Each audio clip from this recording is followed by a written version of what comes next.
Hello. आज सुबह एक ईमेल आई थे।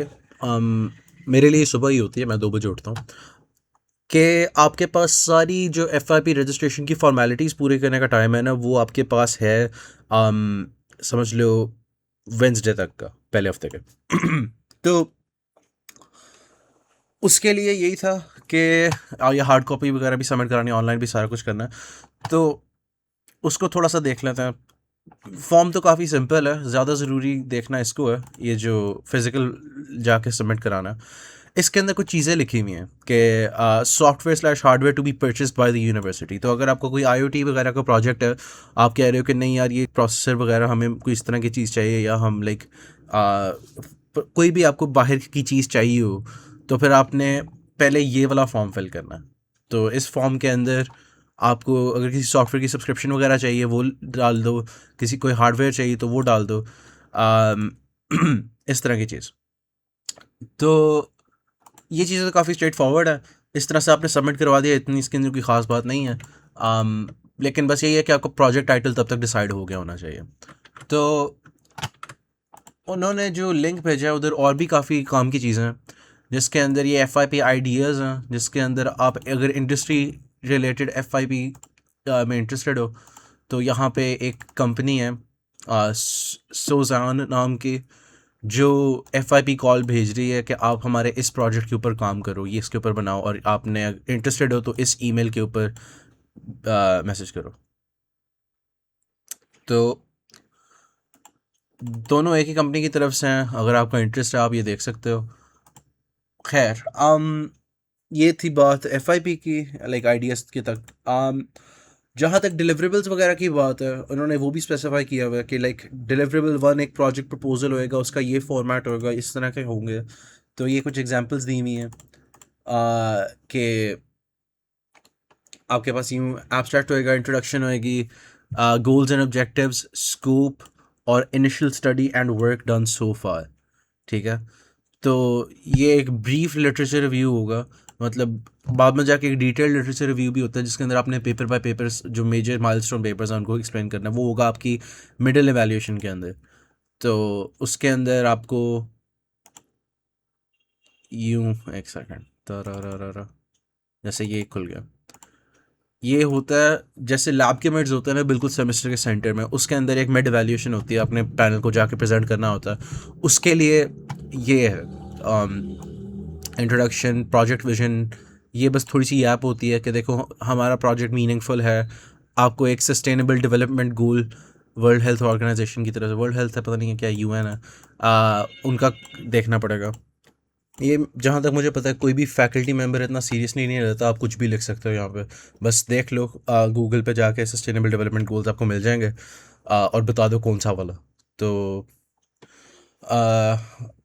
ज़्यादा ज़रूरी होती है इसके अंदर कुछ ज़्यादा इतना ख़ास नहीं है, बस लाइक डिटेल लिटरेचर भी यहाँ पे टेबल ऑफ कंटेंट से दिखा था ना। ये रहा। तो ये सारा कुछ लेटेक्स पे होता है, इन्होंने अपने फॉर्मेट भेजे हुए हैं ये प्रपोजल के लिए। ये जो FIP रिपोर्ट ज़ेप है, इसके अंदर सारा एक एग्जाम्पल डॉक्यूमेंट बनी हुई है लेटेक्स के अंदर। आपने अगर देखना, उसके अंदर एक .bib फाइल है, .tex फाइल है। तो अच्छा, डिटेल लिटरेचर की बात हो रही थी, उसके अंदर यही है कि ओ हमने ये देखा, ये तो एक अच्छी एग्जांपल नहीं है क्योंकि ये एक एडटेक का प्रोजेक्ट है, इसके अंदर क्या इतना लिटरेचर रिव्यू कर लिया होना। कोई और अगर मिल जाए अच्छी, ये NLP वाला इसके अंदर होगा। अच्छा, तर ये आप देख सकते हो कि ये होता है इस तरह से कि लाइक ओ हमने इस तरह की चीज़ें देखी, ये पेपर थे, इसके अंदर ये हमने देखा, एक्सेट्रा। तो अच्छा, आगे जो बात है FIP 1 के हवाले से, वो यही है कि आपने एक ही इवॉल्विंग डॉक्यूमेंट होती है बेसिकली। आप पहले प्रपोजल लिखते हो, फिर वो प्रपोजल आपका इंट्रोडक्शन वाले चैप्टर के अंदर बस थोड़ा सा चेंज होकर लग जाता है। उसके अंदर थोड़ी सी और चीज़ें आ जाती हैं, और बाद में और कुछ एक्स्ट्रा चीज़ें आ जाती हैं। तो अगर आपका R&D टाइप प्रोजेक्ट है या डेव का प्रोजेक्ट है तो थोड़ा डिफरेंट होएगा। तो ये वो चैप्टर्स हैं जो आपने मिड तक आपने करने होते हैं पूरे।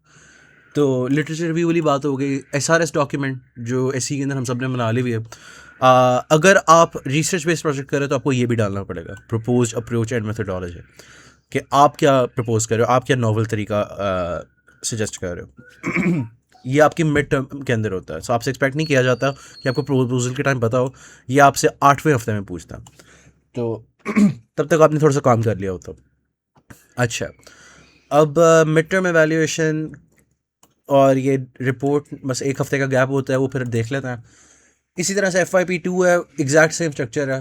तो अगर आप थोड़ा सा विजुलाइज करना चाह रहे हो कि ये किस तरह से होगा, तो इस तरह से कि आपने वीक 3 में प्रपोजल जमा कराया बिल्कुल मिड 1 और स्टार्ट के दरमियान में, फिर आपका इन पर्सन जाके पैनल के सामने डिफेंस होता है मिड से 1 हफ्ते पहले। और उसके बाद आपने कोई मिड के 2 हफ्ते बाद एक रिपोर्ट जमा करानी है जो आपकी मिड वैल्यूएशन, जो आपकी वो पैनल के साथ होनी है उसके लिए। तो टाइम बहुत कम होता है इन चीज़ों के लिए, तो साथ साथ काम करना पड़ता है, कोई इतना गैप नहीं होता। उसके अलावा मिड 2 के कोई लाइक लिटरली 1 हफ्ते बाद आपने अपनी फाइनल रिपोर्ट बेसिकली जमा करानी होती है। फिर कुछ फॉर्मेलिटीज़ होती हैं कि वो चीज़ हार्ड कॉपी कर लो, ये कर लो, ये कर लो, साइन करवा लो, और फिर आपने वो CS एकेडमिक ऑफिस वगैरह दे दिया, इस तरह से हो जाता। फिर आपकी फ़ाइनल में ना आखिरी हफ्ते के अंदर एक एवेल्यूएशन होती है FIP की। फिर से पैनल बैठता है जिस तरह से मिड एवेल्यूएशन के लिए बैठता है, और उसके अंदर बस थोड़े से और चैप्टर्स ऐड हो जाते हैं।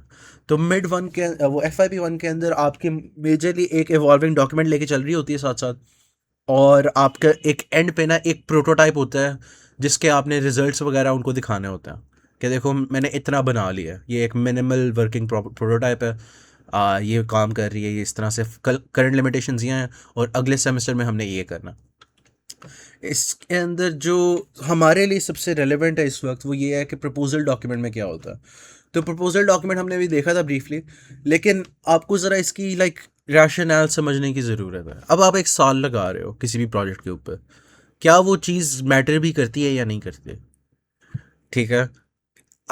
उसके बाद ये है कि आप अगर चीज़ चलो ठीक है, प्रॉब्लम है पहले की सॉल्व तो नहीं होगी भी, अगर पहले की सॉल्व होगी भी तो क्या अप्रोचेस थे, उन अप्रोचेस में क्या डिटेल्स हैं, कि मतलब क्या फ़ायदे हैं, क्या नुकसान है इस वाली अप्रोच के, दूसरी अप्रोच किस तरह से डिफरेंट है, एट्सेट्रा।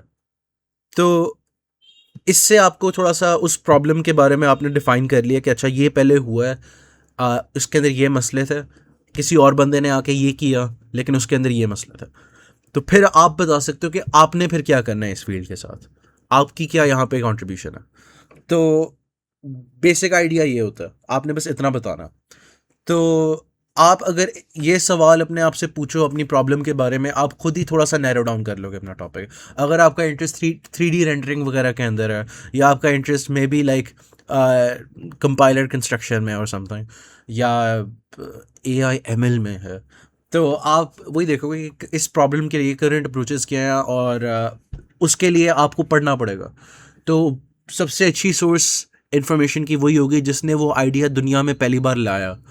मतलब अगर कोई चीज़ पहले एग्जिस्ट नहीं करती थी, एक रिसर्च पेपर ने पब्लिश की कि यार ये इस तरह से कर लो, तो आपको किसी सेकेंडरी सोर्स से ज़्यादा अच्छा ना, मेरे ख्याल में अक्सर बार वो प्राइमरी सोर्स ही बता सकेगी, कि वो क्योंकि वो पहले बताएंगे कि पहले क्या होता था, मेरा तरीका क्यों डिफरेंट है और क्यों कर रहा हूँ मैं ये। तो ये चीज़ें थोड़ी सी हैं।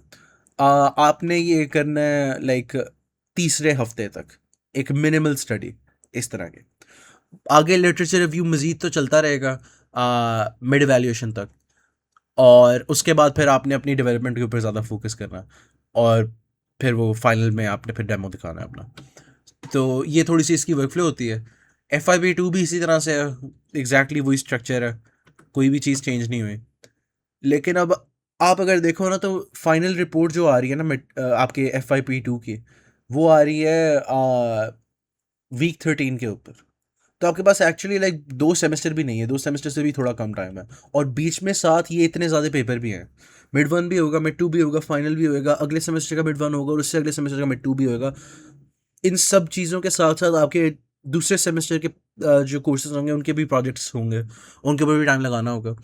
तो ये आप सिर्फ तभी कर सकते हो अगर आप साथ टाइम लगा रहे हो। तो इन समरी आपके पास पूरा साल नहीं है, आपके पास लाइक 7 मंथ्स है जिसके अंदर आपने साइड डेफ करनी है। ओके, वैसे ये सेगमेंट मैं लाइक थोड़ी देर बाद रिकॉर्ड कर रहा हूँ, ऑब्वियसली थोड़ी देर नहीं, लाइक 2-3 दिन बाद। मैंने ना अपने सर से पूछा था कि सर लाइक जीपीयू के लिए भी क्या यही वाला फॉर्म भरना है, तो उन्होंने कहा था नहीं, जीपीयू जो है वो लाइक एक मंथली बेसिस के ऊपर बारी बारी दिए जाते हैं। तो अभी नहीं ज़रूरत आपको, आप जब एक्चुअल ज़्यादा इम्प्लीमेंटेशन फोकस्ड काम करोगे तब आप ले लेना, तो वो हम बाद में देख लेंगे। तो आपको इसको भरने की कोई ज़रूरत नहीं है अगर आपका लाइक कोई एमएल वगैरह का प्रोजेक्ट है, ठीक है। तो इसकी कोई टेंशन नहीं है। अब थोड़ी सी लाइक सेल्फ इंडल्जेंस मैं करना चाह रहा हूँ। काफ़ी लोग मुझसे पूछ रहे थे डीएम्स के अंदर कि ओ आपने इंटर्नशिप नहीं की, आप क्या कर रहे हो वगैरह वगैरह। तो मेरा समर मेनली इस पे चला गया, ठीक है। तो ये मेरा समर था, एनएलपी वाला एक हिस्सा था, एक एएसआर वाला हिस्सा था, एक कंप्यूटर विजन वाला हिस्सा था, और ये मेरे लाइक टोटल वर्क आवर्स वगैरह हैं। उसके बाद मैंने, जैसे ही मैं फ्री हुआ थोड़ा सा लाइक ब्रेक के बाद, मैंने अपने पूरे लाइक जो मैंने इसमें सीखा उसकी लाइक जो सबसे लाइक हाइलाइट्स थी समझ लो, क्योंकि मैंने एक्चुअली 300 घंटे काम किए, ठीक है। अब वो 300 घंटे के अंदर काफ़ी ज़्यादा चीज़ें सीखने को मिली हैं। अब मैं 300 घंटों की वीडियो तो नहीं बना सकता, लेकिन मैंने ये सोचा कि अपनी रिवीजन के लिए एक बार सारी चीज़ें फिर से लाइक गो थ्रू कर लूँ। तो जब मैंने फिर से गो थ्रू की थे, तो उसके लिए फिर मैंने कुछ वीडियोस बनाई हैं जो कि मोस्टली मेरे चैनल पे पहले की अनलिस्टेड होके पड़ी हुई हैं। मैंने आउट ऑफ ऑर्डर रिकॉर्ड की थी, इसलिए थोड़ी सी एक अभी रेंडर हो रही है। तो um, जब तक आप ये वीडियो देखोगे तब तक अपलोड हो गई होगी। तो जो लोग उसके बारे में पूछ रहे थे, होपफुली आपको फ़ायदा हो जाएगा, क्योंकि इसके अंदर लाइक काफ़ी नई चीज़ें थी। अच्छा, वैसे ओरिजिनली मैंने इसके अंदर और भी कुछ सेगमेंट्स डाली हुई थी इस वाली वीडियो के अंदर, जो मैंने बड़ी देर पहले का सोचा हुआ था कि सेमेस्टर 5 के अंदर स्पेशली मुझे महसूस हो रहा था कि मेरे प्रोजेक्ट्स कभी अच्छे नहीं बने। उसके अंदर यही था कि ये कुछ वेरिएबल्स मैंने एनालाइज किए थे, मैं इसी तरह एग्जैक्टली यही टेबल बनाया हुआ था, लेकिन फॉर्मेटिंग डिफरेंट थी। एक और स्लाइड सेट के अंदर वो मैंने डिलीट कर दिया हुआ है, शायद ट्रैश में मिल जाए। लेकिन मैंने इस तरह से बैठा था और मैंने अपने सारे प्रोजेक्ट्स रिव्यू किया था, और फिर जाके जब मैंने अगले सेमेस्टर में मैंने सोचा कि लाइक ओके यार, मैंने ये गलतियाँ नहीं करनी, तो मैं काफ़ी खुश रहा अपनी परफॉर्मेंस से ऑनेस्टली।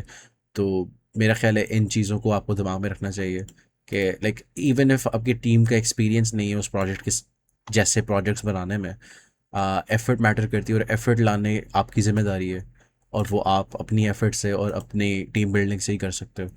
और अगर आपको एक्सपीरियंस नहीं है तो आप अर्ली स्टार्ट लो, तो कोई मसला नहीं इतना होना चाहिए।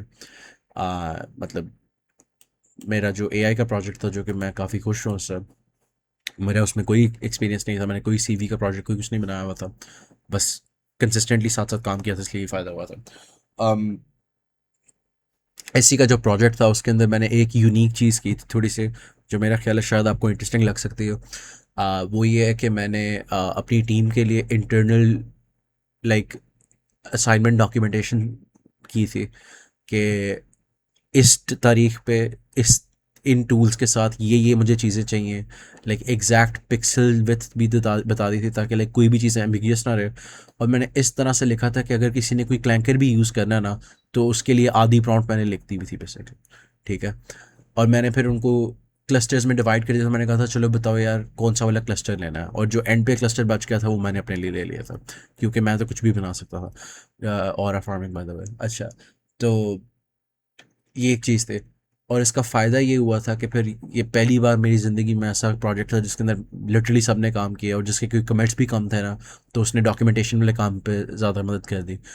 तो वैसे अहमद जावेद मेरा गोट है, उसने ज़्यादा काम किया था, लेकिन स्टिल लेकिन यह अब इस तरह की कुछ चीज़ें आ जाती हैं, लेकिन रिकॉर्ड नहीं होती हैं अगर मैं इसको एक्सप्लिसिटली बोलने बैठूं।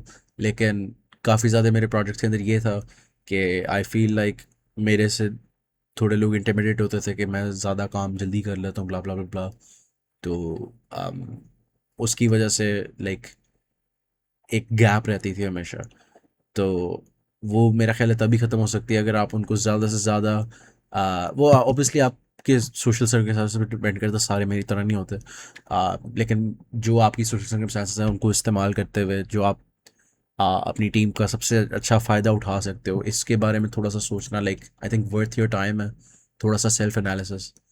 तो आई थिंक एफ के लिए इस तरह की चीज़ें ज़रूरी होंगी, क्योंकि टाइम का बड़ा मसला है, ये पहले भी डिस्कस हो चुका है कि ये वाले मसला। तो होपफुली जो ये वाली सीरीज़ है ये यूज़फुल हो, बट हाँ यही है।